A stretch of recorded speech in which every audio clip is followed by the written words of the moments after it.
नमस्कार, मैं doctor Navneet Sangwan. BCom final year में हम लोग हैं वो एनपीवी से रिलेटेड क्वेश्चंस हैं वो लास्ट वीडियोस में करके देख चुके हैं। आज इस वीडियो में एक नई डिस्काउंटिंग मेथड जिसे इंटरनल रेट ऑफ रिटर्न या आंतरिक प्रत्याय दर बोलते हैं उसके बारे में डिस्कस करने जा रहा हूँ। इंटरनल रेट ऑफ रिटर्न है वो रेट होती है जहाँ पर एनपीवी है वो ज़ीरो हो जाता है। एनपीवी में अपन कैलकुलेशन करते हैं तो आपको प्रेजेंट वैल्यू फैक्टर है, डिस्काउंटिंग रेट है या कॉस्ट ऑफ कैपिटल है वो ऑलरेडी गिवन होती है।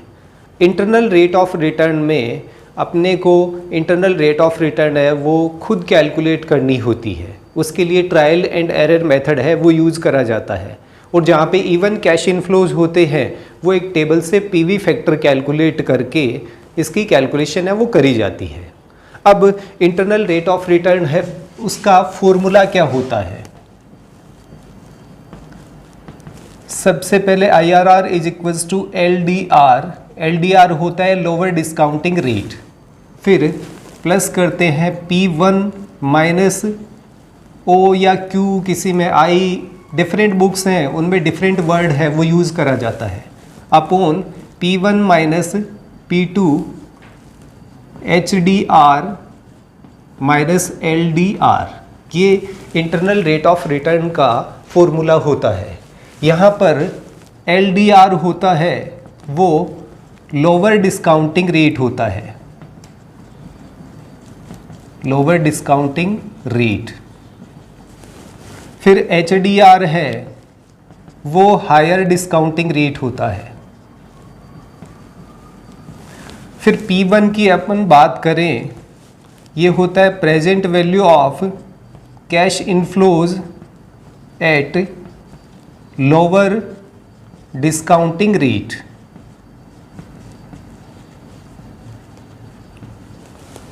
P2 present value of cash inflows at higher discounting rate.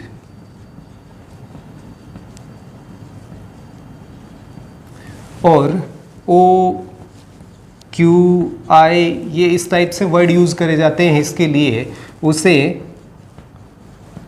Original investment बोला जाता है। कुछ लोग इसे इनिशियल इन्वेस्टमेंट भी बोल देते हैं या फिर आपका कैपिटल आउटले या कैश आउटले के नाम से भी इसको जाना जाता है।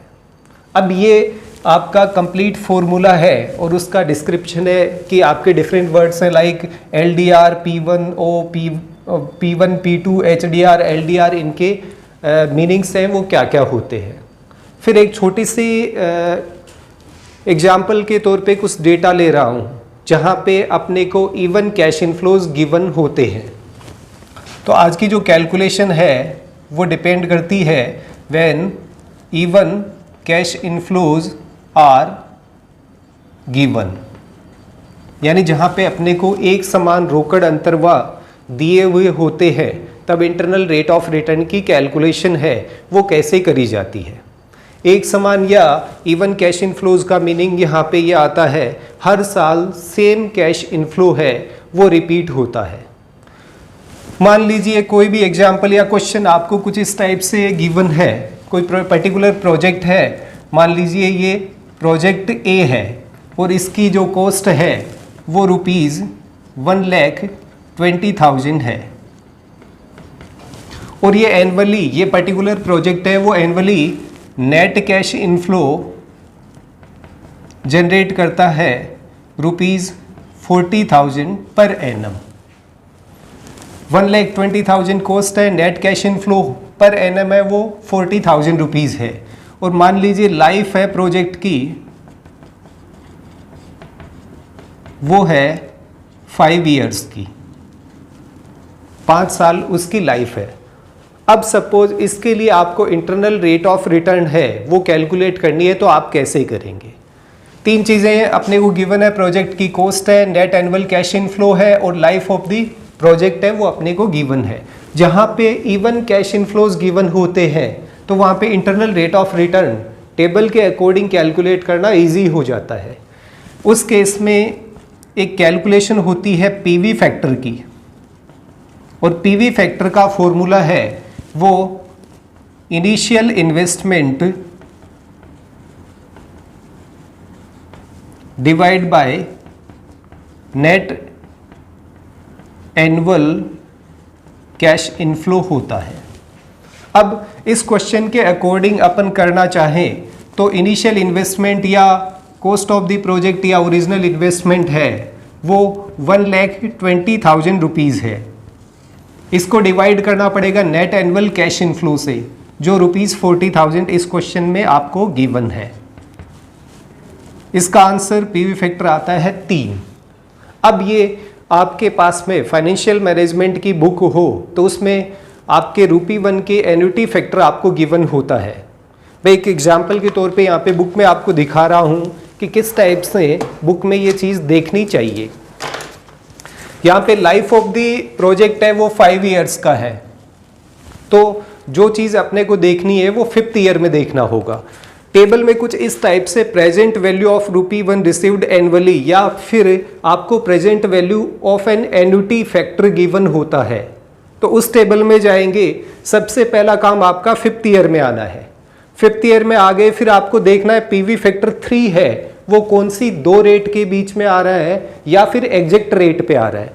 अब इसमें अपन देखना चाहें 5th ईयर ये चल रहा है, इसमें 3 की बात करी जाए तो वो 3.127 और ये है 2.99, यानी 18 और 20 2 रेट अपने पास में है, इनके बीच में इंटरनल रेट ऑफ रिटर्न है वो आएगा।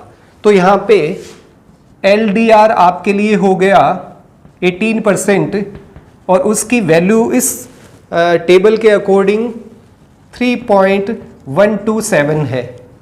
और HDR है हायर डिस्काउंटिंग रेट वो हो गया 20% और इसकी जो वैल्यू आ रही है वो 2.991 आती है।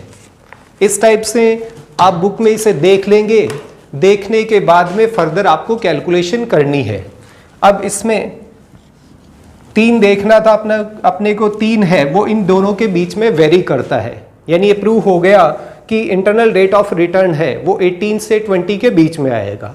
फिर आप P1 कैलकुलेट करना चाहते हैं तो P1 का मीनिंग यहाँ पे बताया था, present value of cash inflows at lower discounting rate. Lower discounting rate की 18% पे वैल्यू आ रही है वो 3.127 है। अब नेट एनुअल कैश इनफ्लो अपना 40,000 रुपीज़ है, तो इससे मल्टीप्लाई कर दो, ये अमाउंट आएगी 1,25,080 रुपीज़, 1,25,080 रुपये। तो P1 कैलकुलेट हो गया 125,080 और P2 की कैलकुलेशन करोगे तो उसकी वैल्यू 2.991 अपने को गिवन है टेबल के अकॉर्डिंग, और net annual cash inflow 40,000 rupees भी क्वेश्चन में अपने को गिवन है। इससे मल्टीप्लाई करते हैं 40,000 मल्टीप्लाई बाई 2.991, तो इसकी वैल्यू आती है 119,640। अब रूल ये होता है कि एक अमाउंट है वो तो आपके प्रोजेक्ट की कॉस्ट या ओरिजिनल इन्वेस्टमेंट या इनिशियल इन्वेस्टमेंट है उससे ज़्यादा आनी चाहिए। तो यहाँ पे LDR पे वो अमाउंट 1,25,080 यानी 1,20,000 रुपये से ज़्यादा है, और एक अमाउंट है वो आपके ओरिजिनल इन्वेस्टमेंट से कम आनी चाहिए।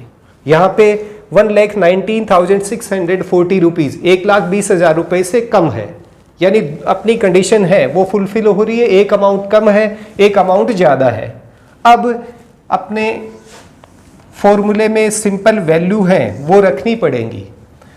फॉर्मूले के अकॉर्डिंग LDR सबसे पहले आता है, LDR अपना यहाँ पे 18% है तो इसको एज इट इज़ ले लो, प्लस P1 की वैल्यू 1,25,080 माइनस ओरिजिनल इन्वेस्टमेंट या इनिशियल इन्वेस्टमेंट 1,20,000, इसको डिवाइड करना है P1 1,25,080 माइनस P2 जिसकी वैल्यू 1,19,640, और फॉर्मूले के according HDR minus LDR, HDR 20% है और LDR 18% है। फर्दर आप इसे सोल्व करोगे तो 18 प्लस 5080 और इसको माइनस करो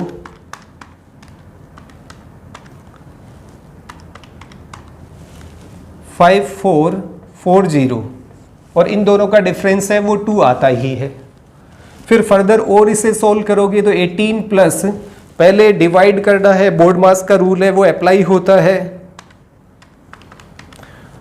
फिर उसको मल्टीप्लाई करना है 2 से, ये आता है 1.867, तो इसे 1.87 ले रहा हूं मैं, दोनों को टोटल कर दो 19.87% यहाँ पे इंटरनल रेट ऑफ रिटर्न है वो कैलकुलेट होता है।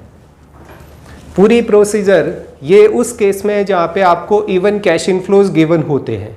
एक बार इस पूरी प्रोसीजर को रिपीट कर देता हूँ छोटे से उस टाइम ड्यूरेशन में। IRR जिसका formula LDR plus P1 minus O divide by P1 minus P2 और इससे मल्टीप्लाई होगा HDR माइनस LDR। ये जरूरी नहीं, कुछ बुक्स में इसे किसी और नाम से दिया मिलेगा, किसी बुक में इसे P1, किसी में इसे I, किसी में इसे C, इस टाइप से लिखा हुआ मिलता है, लेकिन इनका मीनिंग है वो एक ही आता है। LDR lower discounting rate, HDR है वो हायर डिस्काउंटिंग रेट, P1 होता है present value of cash inflows at lower discounting rate, P2 होता है present value of cash inflows at higher discounting rate, और O या I है वो इनिशियल इन्वेस्टमेंट होता है। इवन कैश इनफ्लोज आपको गिवन हो और बुक या टेबल आपके पास अवेलेबल हो तब ये वाली प्रोसीजर है वो अडॉप्ट करी जाती है। इसमें एक छोटा सा एग्जाम्पल लिया था जिसमें कॉस्ट प्रोजेक्ट की है वो 1,20,000 आती है, नेट कैश इनफ्लो एनुअल आपको 40,000 रुपीज़ पर एनम गिवन है और प्रोजेक्ट की लाइफ है वो 5 इयर्स की है। अगर इवन कैश इनफ्लोज है, टेबल आपके पास में है, तो PV फैक्टर है वो आपको कैलकुलेट करना पड़ता है। PV फैक्टर में इनिशियल इन्वेस्टमेंट को डिवाइड करा जाता है नेट एनुअल कैश इनफ्लोज से। इस क्वेश्चन में 1,20,000 को 40,000 से डिवाइड करा तो ये आ रहा है 3।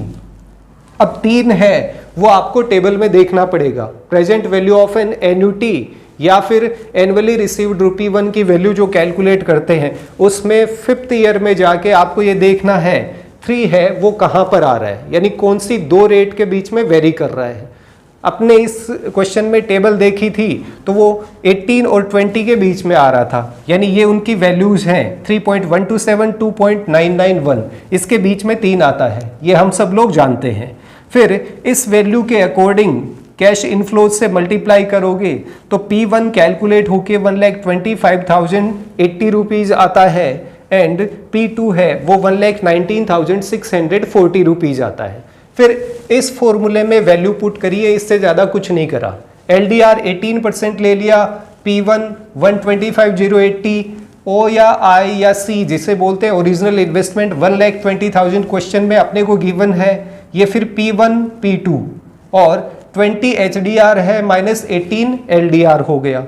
अब यहाँ पे कुछ स्टूडेंट्स हैं वो जनरली मिस्टेक कर देते हैं, पहले बोर्ड मास का रूल है वो अप्लाई करना पड़ेगा, तो सबसे पहले डिवाइड फिर मल्टीप्लाई करना है फिर 18 को ऐड करना है, इस टाइप से कैलकुलेट इसको करा जाता है। नेक्स्ट वीडियो में अनइवन के केस में कैसे अपन ट्रायल एंड एरर मेथड के through internal rate of return calculate करते हैं। और एक चीज़ इसमें और आती है, अगर आपकी एक्सपेक्टेड या required rate of return internal rate of return से कम है तो प्रोजेक्ट को एक्सेप्ट करा जाता है, अदरवाइज प्रोजेक्ट को रिजेक्ट करा जाता है। और जहाँ पे म्यूचुअली एक्सक्लूसिव प्रोजेक्ट होते हैं, जैसे प्रोजेक्ट 3, 4, 5, 6, 7 होते हैं, तो उस केस में जिसमें जितनी higher internal rate of return आती है उसको प्रोजेक्ट को प्रायोरिटी दी जाती है, यानी जिसमें ज़्यादा इंटरनल रेट ऑफ रिटर्न आएगी उसके नंबर 1 प्रायोरिटी पे रखेंगे और उसके बाद में 2nd, 3rd, 4th इस टाइप से रैंकिंग उनको दी जाती है। तो आज की इस वीडियो में इतना ही। Thank you. जय हिंद, जय भारत।